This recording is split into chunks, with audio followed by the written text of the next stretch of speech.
Millionaire recognizes a destitute mother on the street. What follows is unbelievable. Hello everyone. Before we begin today's story, I have a small favor to ask. Please hit subscribe and turn on the notification bell so you never miss our channel's new videos. It is quick, free, and the best way to support us in bringing you more dramatic stories. Your support truly means the world to us. Where are you watching from? Drop your city or country in the comments below. Thank you very much. Now let us return to our main character. The night air in downtown Chicago was bitter and sharp, the kind that cut through even the thickest coat. Under the orange glow of the streetlights, Ethan Cole's sleek black car slowed to a crawl. The rain had turned to freezing drizzle glinting against the asphalt. He was driving back from another charity gala, another night of champagne, smiles, and hollow congratulations, when something on the sidewalk caught his eye. A woman was sitting against the brick wall of a closed coffee shop, her arms wrapped around two small children. A torn blanket barely covered their shivering bodies. The woman's hair was damp, sticking to her pale face. When she shifted slightly under the flickering light, Ethan froze. That face. That voice, murmuring softly to calm the children. It could not be, yet every line, every movement pulled him back to a memory he had spent years trying to bury. He stepped out of the car, the cold biting instantly through his tailored suit. His shoes splashed through a puddle as he crossed the sidewalk. The woman looked up, startled, her eyes wide with fear. For a moment neither of them spoke. The sound of distant traffic and a crying child filled the silence between them. Clara, Ethan's voice broke slightly disbelief, and ache tangled together. Her breath caught, her lips parted but no words came. She looked away, clutching her children closer. He could see their tiny hands gripping her worn coat, their faces streaked with tears. Without a second thought, Ethan shrugged off his long wool coat and knelt down beside her. "Take this," he said, gently draping it over her shoulders. She shook her head. "No, I can't. You'll get cold." He smiled faintly. "I have more coats. You need this one right now." The warmth and scent of expensive cologne surrounded her, but it was not the luxury she noticed. It was the tone in his voice, familiar, steady, kind. Her eyes filled with tears she could no longer hide. Ethan looked at her for a long time, his heart pounding like it used to when they were young. "Come with me," he said finally. "There's a shelter nearby. It's not much, but it is warm and your kids need to sleep somewhere safe." Clara hesitated, glancing at her children. The little boy was coughing, his small shoulders trembling. The younger girl pressed her face into her mother's chest, half asleep. Something in Ethan's expression, gentle but certain, made her nod. He guided them carefully to his car, shielding the kids from the cold wind. As the door closed, Clara stole one last look at him. The streetlight reflected off his face, and for the first time she realized just how much time had passed. The boy she once loved was gone. In his place stood a man, older, sharper, carrying both success and sorrow in his eyes. Ethan started the engine, the heater humming to life. Outside, the rain kept falling, washing the city in silver streaks. Inside, silence settled between them, heavy with memories they were both afraid to touch. But deep down, Ethan already knew one thing: fate had just handed him the second chance he never thought he would get. The car heater filled the silence with a steady hum as Ethan drove through the quiet streets.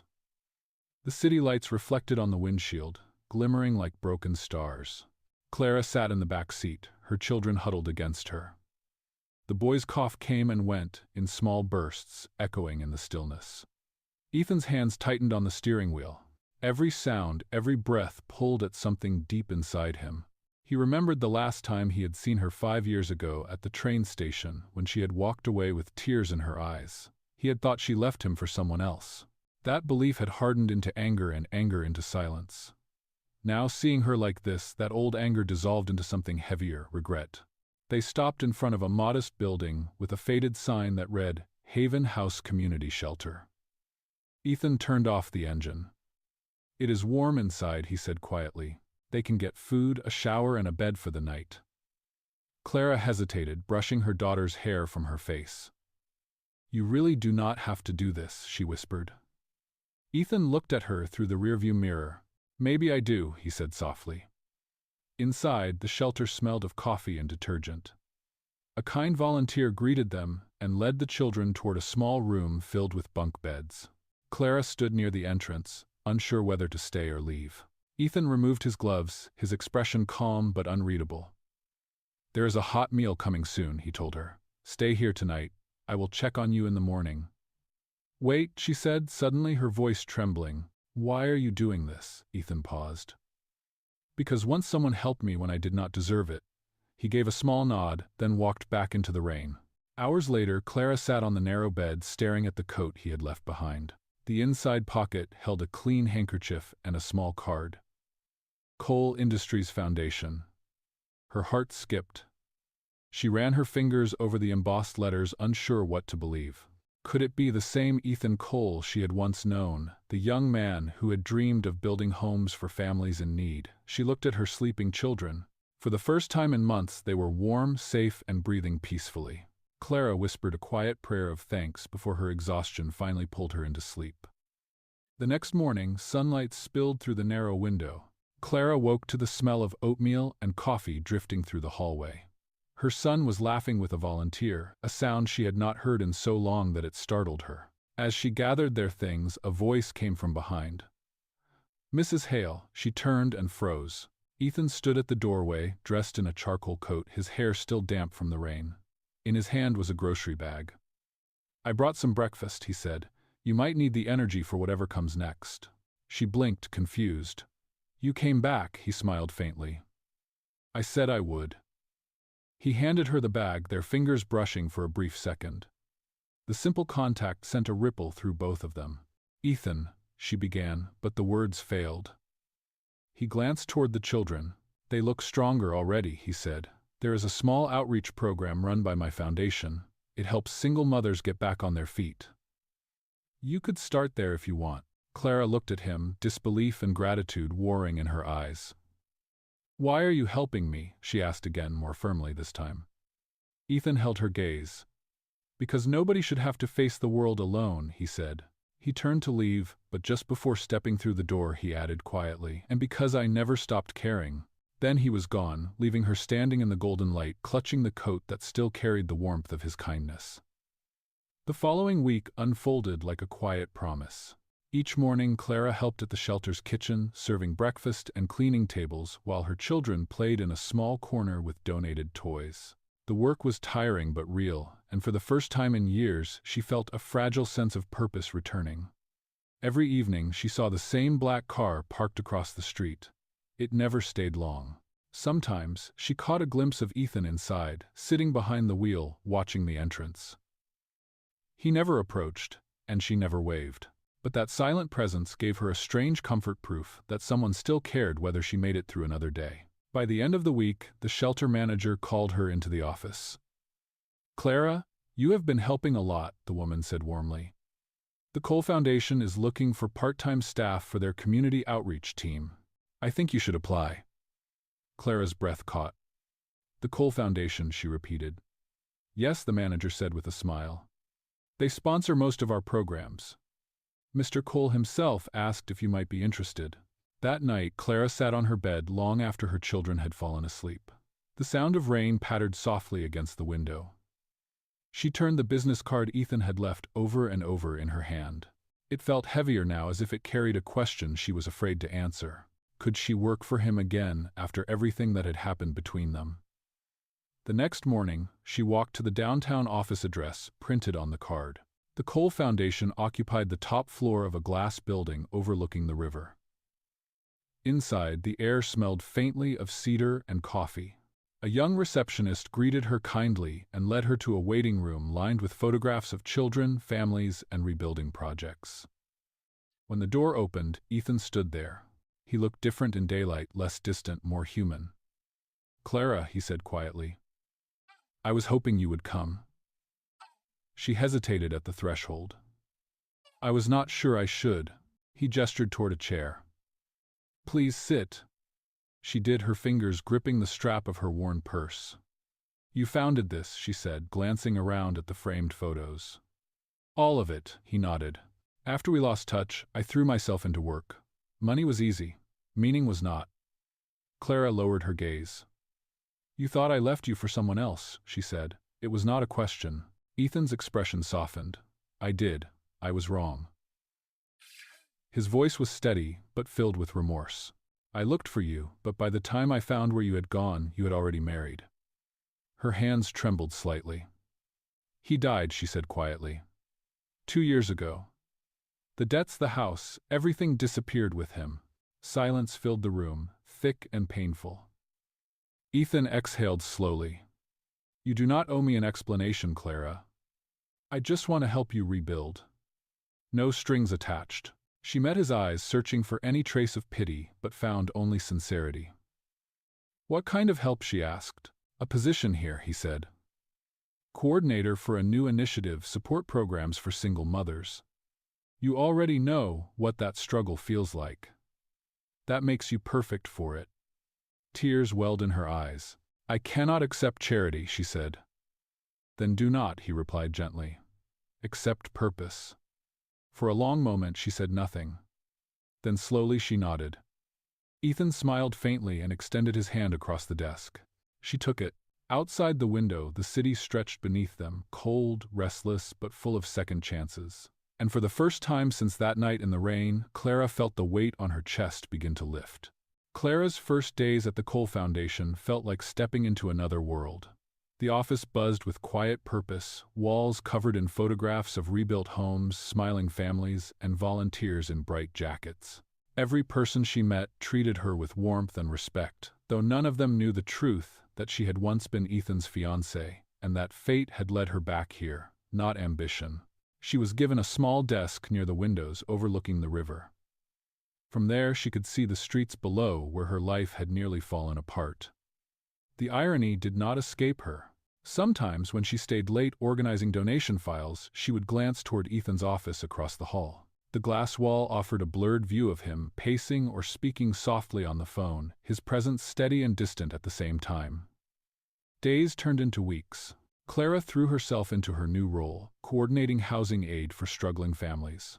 Her natural empathy and persistence made her a favorite among clients. One afternoon, she helped a single mother fill out a housing form, guiding her through each step.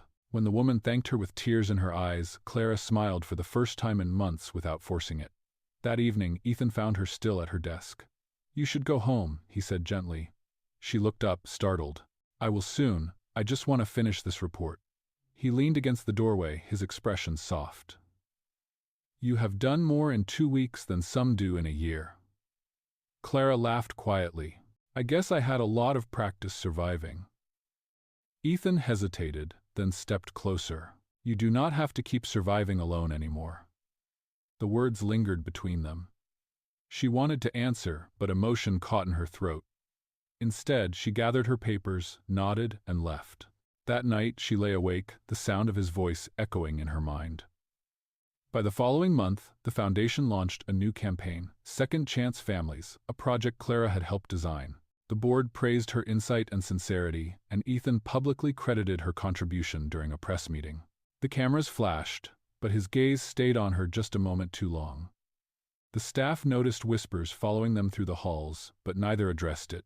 Then, one cold morning, the storm hit. A local news outlet published an article titled Millionaire Employs Former Fiancé from the Streets Publicity, Move or Redemption. Photographs from the press event filled the page. Ethan and Clara side by side, her eyes lowered his hand, resting lightly on the podium. By noon, reporters had gathered outside the building. Clara saw her face on a coworker's phone and felt the blood drain from her cheeks. They make it sound like I begged you for help, she told Ethan later, her voice shaking. Like I am some charity case you are parading in front of the world. Ethan tried to speak, but she cut him off. You should have warned me. He stepped closer, but she backed away. I wanted to protect you, he said. I never asked for this kind of attention. She shook her head. You did not have to. It follows you. She turned and walked out of his office, her hands trembling. That night she packed her things, leaving the foundation's ID badge and Ethan's coat folded neatly on her desk. When Ethan found the empty chair the next morning, a sharp ache settled in his chest. On her desk lay a small envelope. Inside was the silver necklace he had given her years ago, the initials E, C, and C. H, faintly scratched but still shining. He held it tightly, whispering to himself, I lost her once because of pride. I will not lose her again because of fear. Then he stood, determination replacing the sorrow in his eyes. The next move had to be his. For 2 days, Ethan could not focus on a single meeting. Every time he tried to read a report or review a contract, his mind drifted back to that empty desk near the window. The city outside gleamed beneath winter sunlight, but to him it looked colder than ever. He replayed their last conversation again and again, hearing the hurt in Clara's voice. He had spent his entire life solving problems with logic, money, and influence. Yet this time, none of those things could bring her back. By the third morning, he made a decision. Ethan drove to the shelter where he had first found her. The volunteers recognized him instantly, but he waved off their greetings. "Is Clara Hale still staying here?" he asked. The woman at the desk frowned. "She left yesterday with her children. She said she needed space to figure things out." Ethan nodded slowly, thanking her before walking back into the cold. That night he sat in his office staring at the silver necklace lying on his desk. Its surface caught the light like a small heartbeat. He picked up his phone and called his communications director. "Cancel every meeting for Friday," he said. "And call the press. I am making a public announcement." On Friday morning, the ballroom of the downtown Civic Center filled with reporters and cameras. The banner behind the stage read, "Second Chance Families Initiative Launch Event." Everyone expected Ethan to unveil another multi-million-dollar donation. Instead, when he stepped to the microphone, the room fell silent at the look on his face. "Before I talk about numbers," he began, "I need to talk about people." His voice was calm, but carried the weight of truth. "A few weeks ago, I found a woman and her 2 children on the street. She did not ask for help, but she accepted it with grace. What I did not tell anyone is that she once saved me long before I ever had money to give." He paused, scanning the room. The journalists leaned forward. "Years ago, when my company was collapsing, she stood by me when no one else did. I lost her because of pride. And when I saw her again struggling to survive, I realized that wealth means nothing without compassion. This foundation is not charity, it is a promise that no one's worth will ever be measured by their mistakes or their poverty." At the back of the hall, a figure appeared in the crowd. Clara stood near the doorway, holding her children's hands. The lights from the stage caught the tears on her cheeks. Ethan noticed her immediately, his voice faltering for a moment before he continued. "This initiative belongs to her," he said, pointing gently toward Clara. "She is the reason we call it Second Chance. Because she reminded me that everyone deserves one." A ripple of murmurs swept through the audience as cameras turned toward her. Clara's son tugged her sleeve. "Mom, he is talking about you." She nodded slowly, unable to speak. Ethan stepped down from the stage and walked toward her, the crowd parting silently. He stopped a few feet away, his eyes steady and full of emotion. "You once told me you could not accept charity," he said softly. "Then accept this instead, a partnership." He held out the silver necklace she had returned, resting it in his open palm. "Come back to the foundation. Lead it with me. Together." For a moment the world seemed to hold its breath. Then Clara smiled through her tears and placed her hand over his. "You never stopped believing in me," she whispered. "And I never will," he answered. Applause rose from every corner of the room as Ethan clasped the necklace around her neck. Their children clung to her side, smiling. The flash of cameras lit up the hall, but to them it all faded into quiet light. For the first time in years, Ethan felt something more powerful than success, peace. The kind that comes only when love and redemption finally meet in the same moment. The following months brought a kind of quiet transformation that neither of them had expected. The media storm that once surrounded Ethan and Clara slowly faded, replaced by genuine admiration for what they had built together. The Second Chance Families program expanded across the state, offering housing, job training, and counseling to hundreds of single parents. What began as an act of redemption had turned into a movement of hope. Every morning, Clara arrived early at the foundation's office, her children enrolled in a nearby school sponsored by the program. The staff respected her deeply, not because she was connected to Ethan, but because she worked harder than anyone else. She listened to each family's story as if it were her own, and that sincerity made every person she helped believe in themselves again. Ethan often watched her from his office window. The way she greeted the staff, the way she bent down to speak to clients eye to eye, it reminded him why he had fallen in love with her years ago. There was nothing performative about her kindness.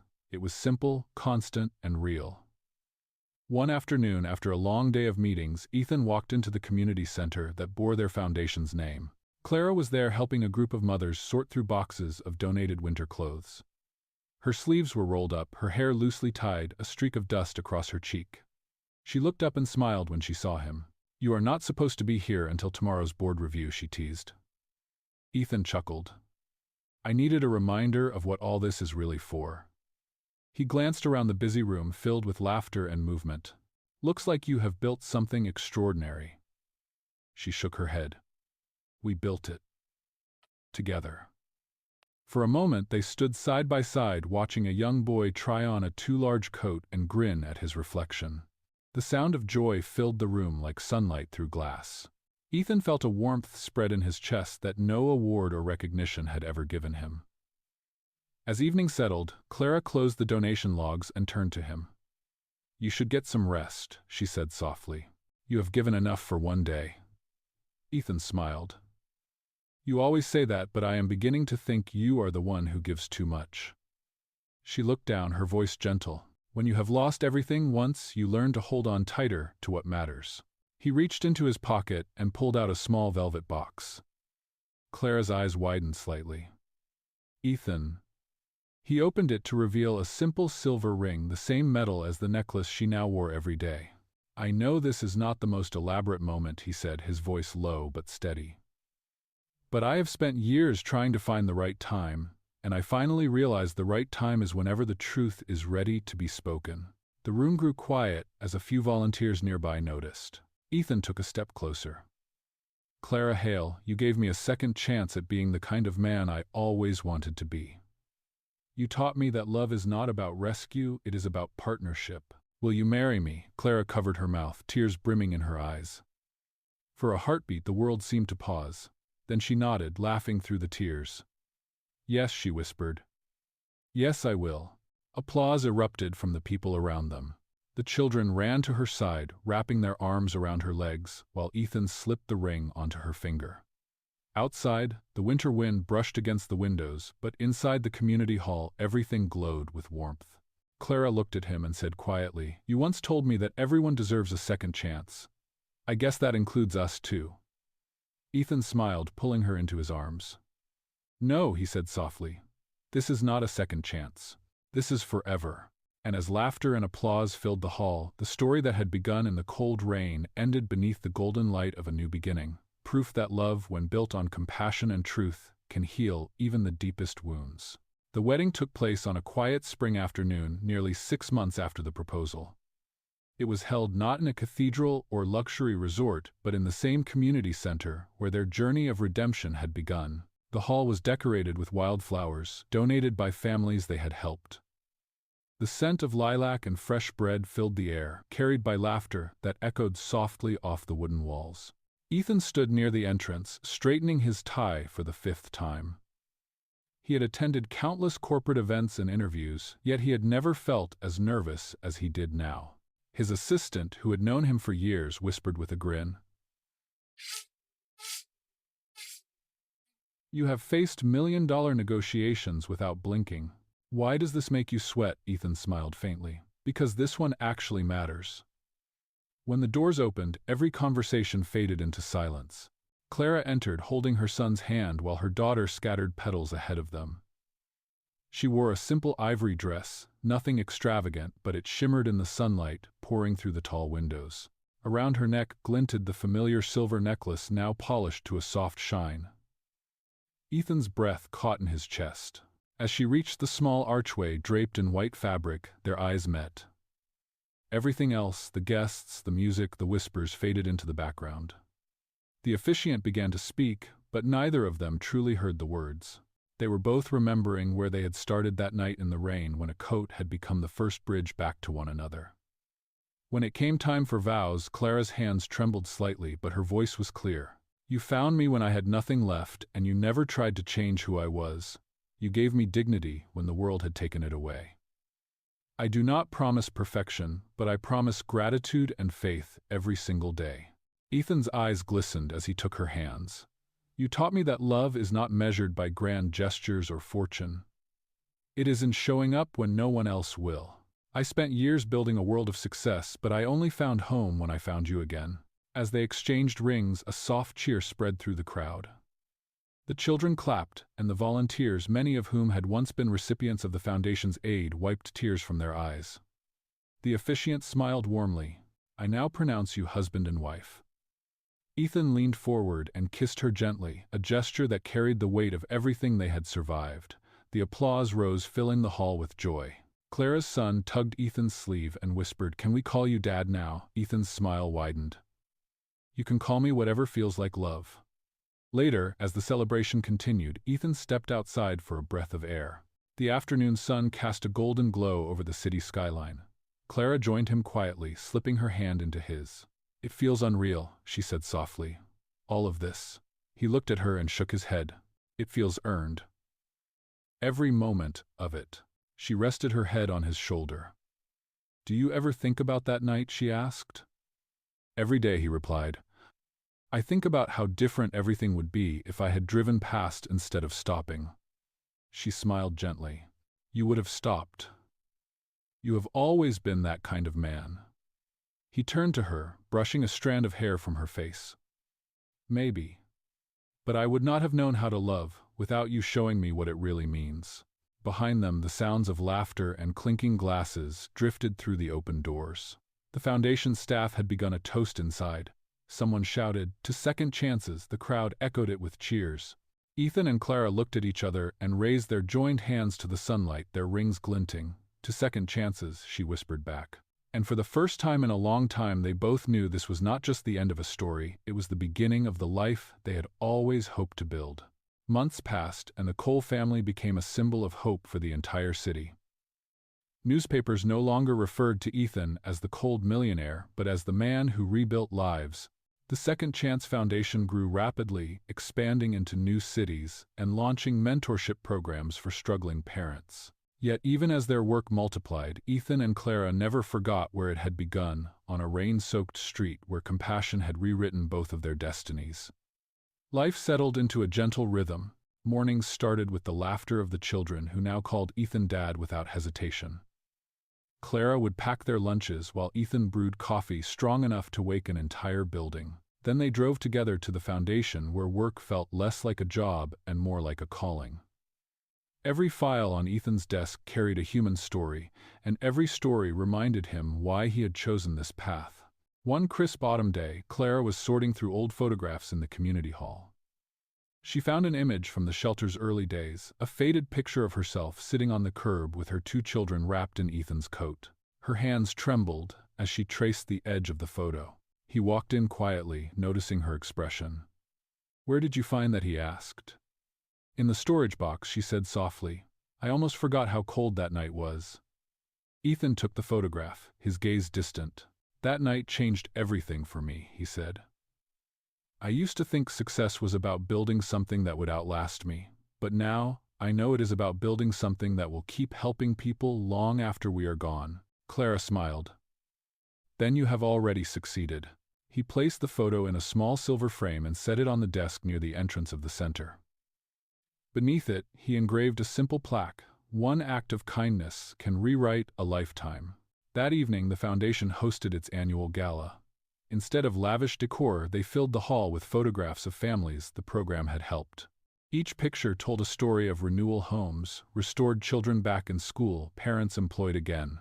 When Clara walked onto the stage, applause broke out immediately. She looked out at the faces of hundreds of donors, volunteers, and survivors and said, "We built this together, not for recognition, but because kindness is a language the world never forgets." As the night continued, Ethan stood near the back, watching her speak with pride glowing in his eyes. He knew she had become far more than the heart of the Foundation, she was its soul. When she finished, he joined her on stage, took the microphone, and said, "Tonight is not about us. It is about what love can build when fear no longer leads." The crowd rose to their feet in applause. The moment was captured by every camera in the room, yet for Ethan and Clara, it felt deeply private. As the lights dimmed and music played, he leaned toward her and whispered, "Do you ever think about what would have happened if we had not found each other again?" She turned to him with a gentle smile. "Maybe we would have found our way anyway." Some people are meant to meet twice, once to lose each other and once to truly see. He took her hand and squeezed it. Then I am grateful for both times. Outside, the city lights shimmered on the river. The streets where they had once stood lost and broken now gleamed with possibility. Ethan placed his arm around Clara as they stepped out of the hall, their breath visible in the cool air. Behind them, the golden letters of the building shone against the night. The Cole Foundation, home of second chances. Clara looked up at the sign and whispered, "We gave others second chances, but in the end, this was ours too." Ethan smiled, his voice quiet but full of peace. "And we made the most of it." They walked down the steps together, their silhouettes blending into the glow of the city, proof that even the smallest act of compassion can ripple outward and light an entire world. Years later, the city had changed in ways neither Ethan nor Clara could have imagined. What had once been a single outreach center had grown into a nationwide network of shelters and educational programs. The Second Chance Foundation became a name people trusted not for wealth or fame, but for the authenticity behind its mission. Every building carried a small plaque with the same words Ethan had once engraved: "One act of kindness can rewrite a lifetime." Ethan and Clara often walked through those halls together, now older, their hands still entwined, as if no time had passed. The foundation's newest location stood near the very street where their story had begun. The city had cleaned and restored the block, turning it into a small public park filled with benches, flowering trees, and a bronze statue of two hands, one reaching down, one reaching up. Clara had designed it herself. "It is not about who saves whom," she had explained. "It is about meeting halfway." On the day of the park's dedication, hundreds of families gathered to celebrate. The children of the foundation's first beneficiaries were now college students, volunteers, and even staff members. As the speeches ended, the crowd began to chant for Ethan and Clara to say a few words. Ethan laughed quietly and took the microphone, his voice warm but humble. "Many years ago," he began, "I saw a woman on this street and thought I was the one saving her. But the truth is, she saved me. She reminded me that success without compassion is emptiness. Everything you see around you, every light, every smile, came from one simple act of kindness." He looked toward Clara and added softly, "She taught me that love and redemption are not separate things. They are the same." Clara stepped beside him, her silver hair catching the afternoon light. "We are not here because life was easy," she said. "We are here because we chose to forgive, to rebuild, and to keep giving, even when the world told us we had nothing left. That is the power of second chances." Applause rippled through the park as the two of them released white balloons into the sky, symbols of hope for everyone still searching for a way back. Ethan watched them rise higher and higher until they disappeared into the blue. Later that evening, after the crowd had gone, they sat on a bench under the fading light. The city hummed softly around them, the same city that had once felt cold and merciless, now pulsing with warmth. Clara rested her head on Ethan's shoulder. "Do you ever think about how far we have come?" she asked. He smiled gently. "Every day, and I still cannot believe that it all began with one night, one coat, and one choice not to walk away." Clara laughed quietly. "You kept that coat, did you not?" "I did," he admitted. "It hangs in my office, a reminder that wealth means nothing if you forget where you started." She turned to face him, her eyes soft. "You have never forgotten." The sun dipped behind the skyline, painting the sky in shades of gold and rose. Ethan reached into his jacket pocket and pulled out the same silver necklace she had once returned to him. "It has been years," he said, fastening it gently around her neck once again. "But some promises deserve to be renewed." Tears filled her eyes as she whispered, "You still remember." "I remember everything he said, every moment that brought us here." They sat together in silence, watching the city lights flicker on, one by one, their reflections dancing across the water. In the distance, the statue's hands seemed to glow in the twilight, a symbol of everything they had built together, from the ashes of loss to the beauty of purpose. And as the night settled over the city, Ethan and Clara's story came full circle, a reminder to everyone who heard it that even in the darkest hour, one act of compassion can ignite a lifetime of light and love when it is real, never truly ends.